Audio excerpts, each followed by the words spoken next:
je te propose un dessin à contre-jour. Qu'est-ce que ça veut dire à contre-jour? À contre-jour, ça veut dire que la lumière, elle est derrière mon sujet. Moi, mon sujet, ce sont des personnes qui sont en train de bouger, qui jouent à l'extérieur. La lumière, elle est derrière. On ne voit pas les détails.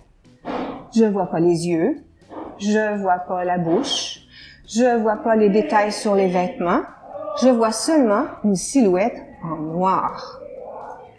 Pour faire ton dessin à contre-jour, tu auras besoin de 2 feuilles blanches, des marqueurs lavables à l'eau, un petit bol avec de l'eau, quelques cotons-tiges, un crayon, à la mine, une efface, une craie de cire blanche et des crayons de couleur.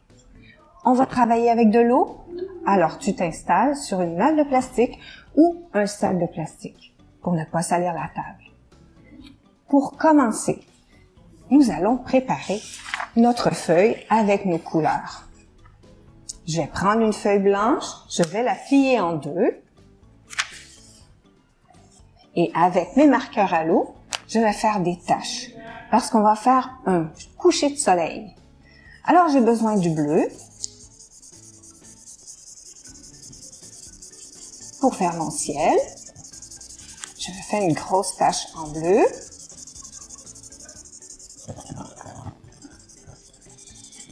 J'ai besoin du jaune. Est-ce que tu as remarqué quand le soleil se couche, la couleur du ciel? J'ai besoin du jaune.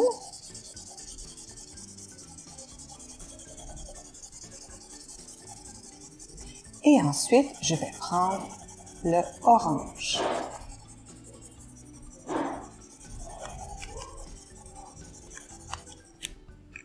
Voilà pour le jaune. Et maintenant, je mets du orange.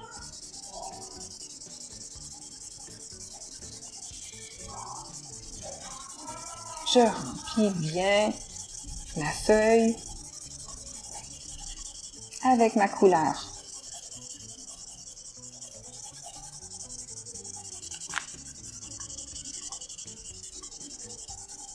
Voilà. Je mets ça de côté, je vais en avoir besoin plus tard. Maintenant, je prends la deuxième feuille, je la mets à l'horizontale. Avec mon crayon à la mine, je dessine une ligne à 3 cm du bas de la feuille. 3 cm du bas de la feuille pour représenter le sol. À peu près 3 cm, à peu près ici. Mon sol, il peut y avoir des bosses. Pas besoin que ce soit une ligne très droite. Voilà. Maintenant, je vais prendre ma craie de cire blanche et je vais dessiner dans le haut de ma feuille les nuages. C'est sûr que je les vois pas bien, mais quand je vais me mettre à colorer mon ciel, je vais pouvoir voir apparaître mes nuages. J'en mets seulement dans le haut de ma feuille. Et voilà. Maintenant, avec mes crayons de couleur, je vais faire le coucher de soleil.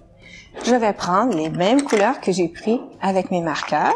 Je vais commencer par le bleu dans le haut, avec le haut de la feuille. Et je vais colorer en tenant mon crayon bien incliné. Je vais venir colorer doucement mon ciel en bleu jusqu'à peu près la moitié de ma feuille.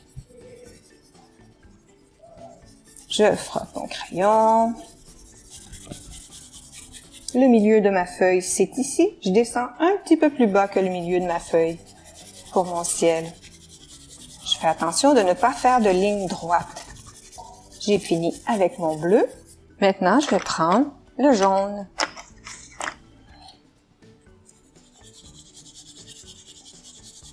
Je commence au centre. Et ensuite, je vais aller sur le bleu.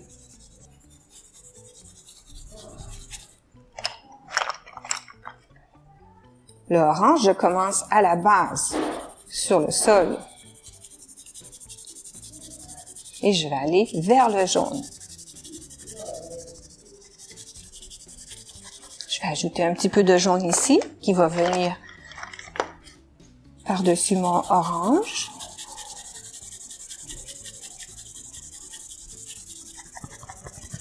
Voilà.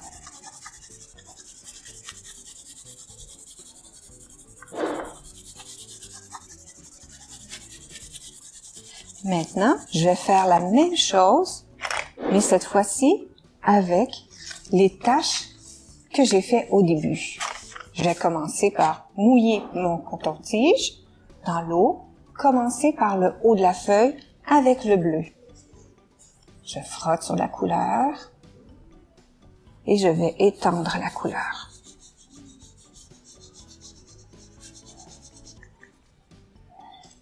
J'ajoute un petit peu de bleu dans le haut. Si tu remarques, lorsque le soleil se couche, le bleu du ciel, c'est beaucoup plus bleu au-dessus de ta tête qu'au loin. Au loin, ça devient de plus en plus pâle. Voilà, maintenant je peux commencer avec mon jaune. Je change de coton-tige, je le trempe dans l'eau. Je commence avec mon jaune. Je vais commencer au milieu.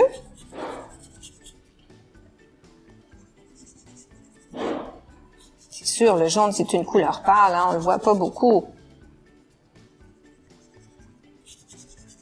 Et maintenant, je vais faire la même chose, mais cette fois-ci, avec mon orange. Je vais mettre un petit peu de jaune ici encore. Voilà. Je change de coton-tige, je le trempe dans l'eau. Je viens frotter sur le orange. Je commence à la base, parce que c'est l'endroit qui est le plus foncé. L'endroit où le soleil se couche.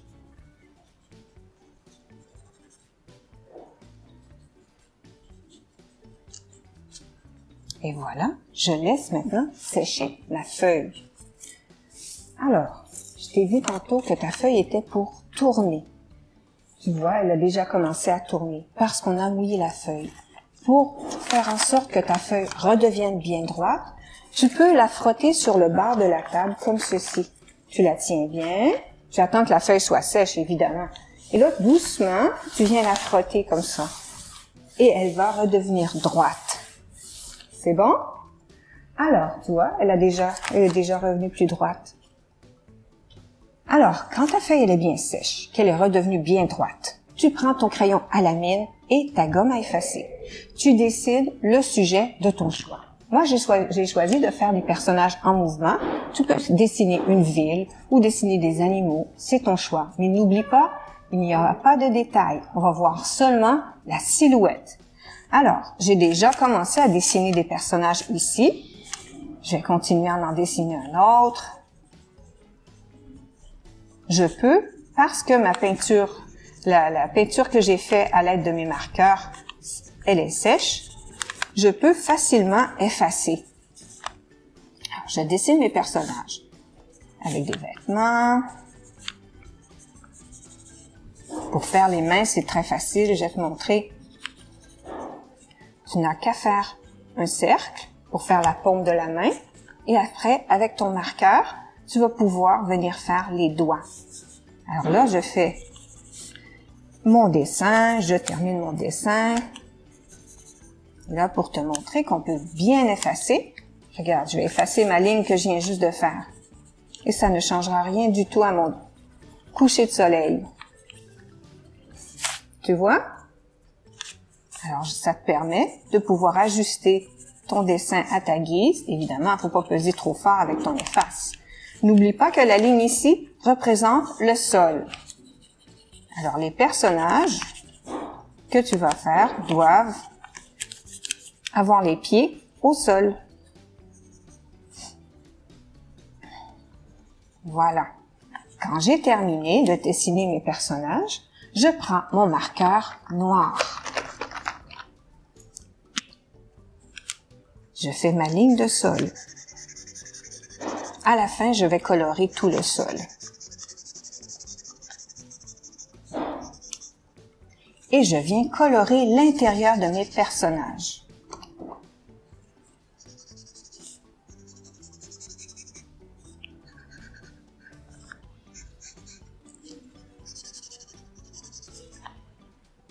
Je peux faire une démarcation pour me montrer où commence le chandail, c'est-à-dire le faire plus large que le pantalon. Et je continue à colorer tout mon personnage.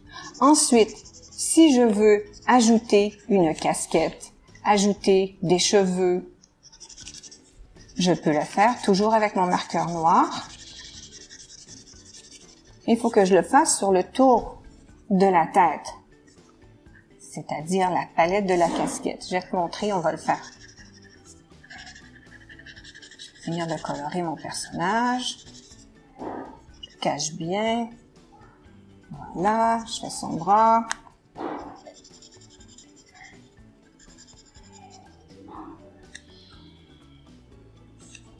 Et pour la main, je colore la paume de la main, je fais un cercle et j'ajoute des doigts.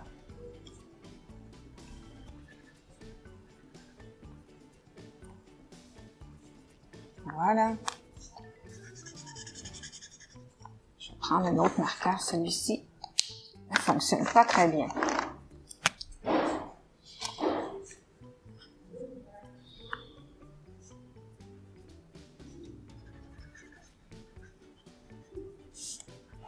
Même chose pour la main ici.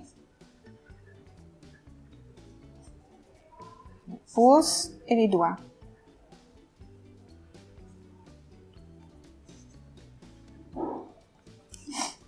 Et je termine avec la tête. Maintenant, je vais ajouter une casquette à mon personnage. Je pourrais même le mettre de profil. Alors, pour le mettre de profil, ça veut dire de côté, je dois venir dessiner le nez qui dépasse. Je vais terminer de colorer, puis je vais te montrer. On va lui mettre une casquette et on va lui faire un nez, comme s'il était de profil.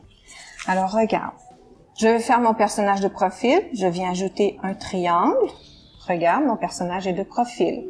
Je vais lui ajouter une casquette. Alors, qu'est-ce qui dépasse quand on a une casquette sur la tête? C'est la palette qui est devant. Alors, je vais venir mettre une palette devant, comme ça ici. Alors là, mon personnage a une casquette sur la tête. On le voit très bien. Est-ce que c'est une fille? Oh, ça pourrait être une fille. Est-ce que je lui fais des longs cheveux? C'est la même chose. Toujours en pensant à la silhouette. Tiens, je vais lui faire comme si elle avait attaché ses cheveux derrière, une queue de cheval. Voilà. Et maintenant, tu comprends? Alors, tu termines, tu colores tous tes personnages. On peut ajouter un ballon parce qu'ils sont en train de jouer au ballon. On pourra ajouter aussi des arbustes. Ça veut dire de petits arbres, mais toujours en pensant que c'est seulement la silhouette qu'on voit. Alors, j'ajoute plein de petites branches, comme si c'était un tout petit arbre qui était sur le sol. Quand j'ai terminé mon dessin, je viens colorer tout le sol. Toute cette partie-là, je la colore en noir, comme ceci.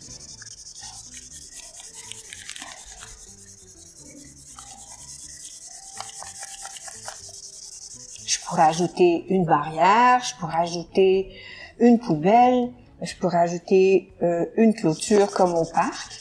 C'est à toi de décider.